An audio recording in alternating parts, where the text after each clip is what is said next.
ಪ್ರಭು ಯೇಸುವಿನಲ್ಲಿ ಅನುಗ್ರಹಿತರಾದ ಪ್ರಿಯರೇ, ಇಂದು ದೇವರ ವಾಕ್ಯ ಆಲಿಸಿ ಪ್ರಾರ್ಥಿಸಿ ಈ ದಿನವನ್ನು, ಈ ಸಮಯವನ್ನು ಪ್ರಾರಂಭಿಸೋಣ.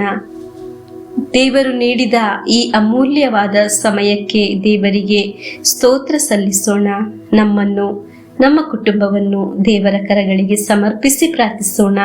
ಪವಿತ್ರಾತ್ಮರು ನಮಗೆ ಸಹಾಯ ಮಾಡಲಿ. ನಿರೀಕ್ಷೆಯಿಂದ, ಪ್ರಾರ್ಥನೆಯಿಂದ ದೇವರ ವಾಕ್ಯವನ್ನು ಶ್ರದ್ಧೆಯಿಂದ ಆಲಿಸೋಣ.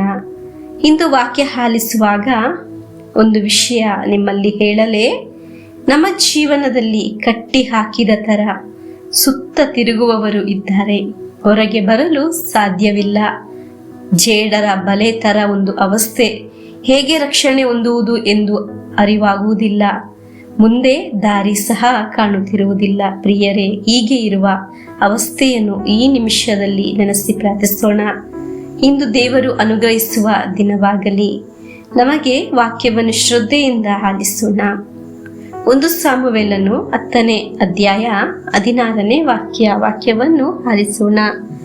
ಸೌಲನು ಕತ್ತೆಗಳು ಸಿಕ್ಕಿದವೆಂದು ತಿಳಿಸಿದನು ಎಂಬುದಾಗಿ ಹೇಳಿದನೇ ಹೊರತು ಸಾಮುವೇಲನು ಹೇಳಿದ ಆ ರಾಜ್ಯಭಾರದ ಮಾತನ್ನು ತಿಳಿಸಲಿಲ್ಲ. ಪ್ರಿಯರೇ, ದೈವಿಕವಾದ ರಹಸ್ಯಗಳನ್ನು ಎಲ್ಲರ ಮುಂದೆ ಹೇಳಬಾರದು.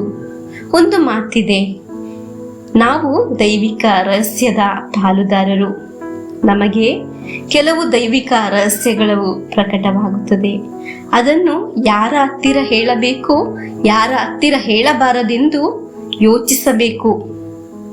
ಪ್ರಾರ್ಥಿಸಿ ಒಂದು ಮನುಷ್ಯ, ಒಂದು ವ್ಯಕ್ತಿ, ಒಂದು ಪ್ರವಾದಿ ಒಂದು ಕಾರ್ಯ ಹೇಳಿದರೆ ಅದನ್ನು ಎಲ್ಲರ ಹತ್ತಿರ ಹೇಳಬಾರದು. ಅದಕ್ಕೆ ವಿವೇಕ ಬೇಕು. ವಿವೇಕ ಎಂಬುದು ಪವಿತ್ರಾತ್ಮರ ದಾನವಾಗಿದೆ. ಹೇಳಬೇಕಾಗಿದ್ದು ಮಾತ್ರ ಹೇಳಬೇಕು.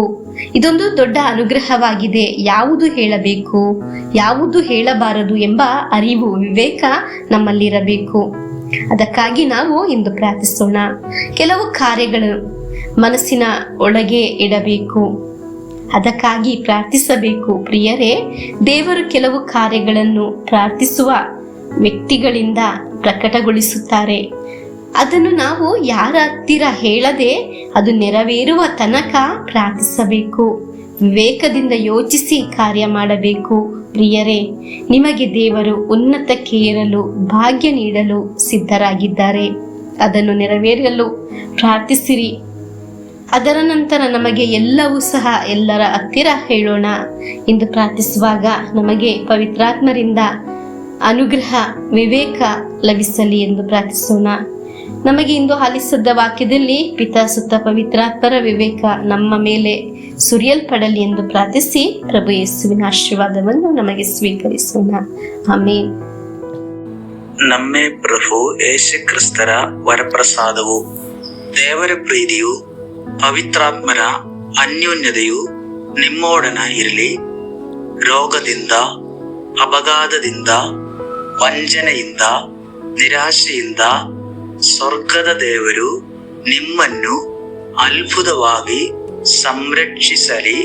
ದೀರ್ಘಾಯುಸ್ಸು, ಆರೋಗ್ಯ, ಸಮಾಧಾನ, ಸಂತೋಷ ಉಂಟಾಗಲಿ. ಪಿತನ, ಸುತನ, ಪವಿತ್ರಾತ್ಮರ ನಾಮದಲ್ಲಿ ಆಮೇನ್.